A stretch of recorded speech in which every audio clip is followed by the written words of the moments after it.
Here at the Pink Grape, I interview winemakers from all over the world. Our purpose is to have fun, be entertained, discover new wines, and meet great people. I hope you will join our journey around the wine world by subscribing to my channel. If you like this video, please be sure to hit that like button, share it with a friend, and please enjoy the interview. All right, Trini, welcome to the show, The Pink Grape. It's a pleasure having you on. Thanks a lot, Anthony. Really happy to be here. Yeah, and I'm glad you're here. I want to dive into your story. Your winery, so you actually own a winery, which is pretty amazing. Graciana Winery. Why don't you tell us a little bit about it? Yeah, so Graciana is on West Side Road in Healdsburg. We're in Sonoma County, about an hour and a little over an hour north of San Francisco. And Graciana was my great grandmother. She was French Basque. And when I was a kid, she used to talk a lot about being thankful. And so that's why our wine is for people who have something to be grateful for. Nice, I like it. You know what? That's interesting because my mother's French Basque. She's from the city or town called Capriton. So it's beautiful down there. I'm familiar. Yeah. A lot of Basque people, first of all, and there's very few that still speak the language. When I was a little kid, I used to speak the language. Actually, when I was 4 years old in Southern California, my great grandmother caught me walking around her house with a loaded German Luger. Well, I wrote a book about her, and my book is about what was my grandmother doing with a loaded German Luger in her nightstand. And I went to the Basque country and did research on her, and that research took me to Paris and eventually to Auschwitz. And we had no idea our family had any relationship to the war like that because she was Catholic French Basque. So it turned out it was a chilling story. I wrote the book. I landed an editor who's edited 20 New York Times bestselling books, and the first publisher we sent the book to took it. Nice. That's awesome. Is it on your website if we want to check it out? Absolutely. And people always, I sign books. If people want a book or they know somebody who likes to read, I'm happy to sign a book and send it out to them. And I often do readings, and we do, look, we know that a book club is just a wine club and a weak excuse to get together. So we send wine out and books out, and people read the books, and then I come and actually do a Zoom just like this and read to the group, and we talk about wine and we talk about the story and so on. Nice, nice. That's awesome. Yeah, and what we'll do is we'll put a link to your website in the description below because obviously we want to learn more about your wine, and I'm sure people are going to want to head your way to find out more as well. So speaking about that, why don't you tell us a little bit about your wine? So, well, we're in the Russian River Valley. So we got in the wine business because we caught our son making wine in the garage when he was 15 years old. And now, here we are. We didn't think it was a good idea to have wine in the house with a 15-year-old kid, so we threw the wine away, of course. And so he was moping around, and finally we just said, "Look, if it's really important to you, we'll support you and buy you some more professional equipment, but you have to get an internship." So about a few months later, he shows up with a list of about $2,000 worth of stuff to buy, and we're like, "We're not going to buy this." And he said, "Yeah, but I got a job." And we're like, "Oh no." So it turns out the guy that he interned with 5 years later became the worldwide winemaker of the year. And that's how this whole thing came together. So now we're serving in the tasting room Rosé, Sauvignon Blanc, Chardonnay, Pinot Noir, Zinfandel, Syrah. We have 5 new Pinots on tap to come out next year.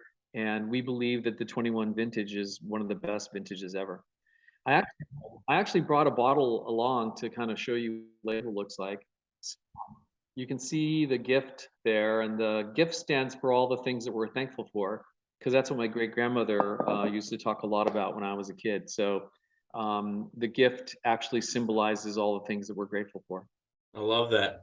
And you said 2021 is going to be the best year. Why is that? Well, that's a great question. Unfortunately, in 2020, we lost the entire harvest because of smoke, and we didn't have anything. And also, there's been drought conditions. There's been a lot of different difficulties in California. So all of a sudden, with not as much moisture in the soil, the vines know not to make as many clusters. So they're making less clusters, but the clusters that they are making are very intense flavor. And so this year, 2021, we think is the first sort of vintage that will be very drought related. And also, I think 22, we just harvested the night before last, And the same thing happened. The yield was down again, but the quality of the fruit is up quite significantly. Wow, that is really interesting how the quality goes up when you actually get a little less. So concentrates it is what's happening, right? Really, that's right. Incredible. Yeah, and so as a winery owner, what people always I talk to people, they go, I want to quit my job and open up a winery, and it's got that whole romantic side to it. But I liked working in the wine industry because it's never the same thing. One year is not the same as the next. It's always keeping you on your toes. You're in the vineyard, you're in the winery, you're in the tasting room, you're traveling around. I mean, tell us a little bit about your experience as a winery owner. Well, I think here's probably the best answer to that, and that is I still do the thing that I do for a living, also along with running a winery, and everyone in our family does. I mean, it's I think that for my advice to anyone who's interested in getting the wine business is to do the math first.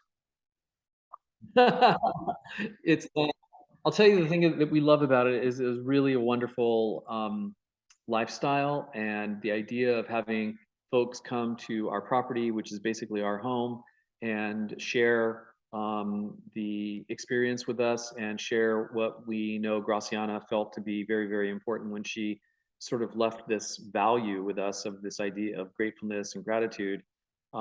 It's really an amazing experience. I mean, just today there were some people in the tasting room that were telling their story about how they met and how grateful they are, and that was one of the reasons why that they were here and were drawn to us. And so it's quite wonderful to be able to share that sort of experience with people.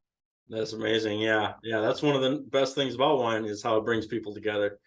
Um, and so speaking about Sonoma wines, what makes Sonoma wines different compared to other wines, say even Napa Valley or even up in British Columbia or down in South America? What makes Sonoma wines stand out and give them their identity? It's a great question, Anthony, and thanks for asking that. First of all, most folks don't really know this, but Sonoma County is 1 million acres.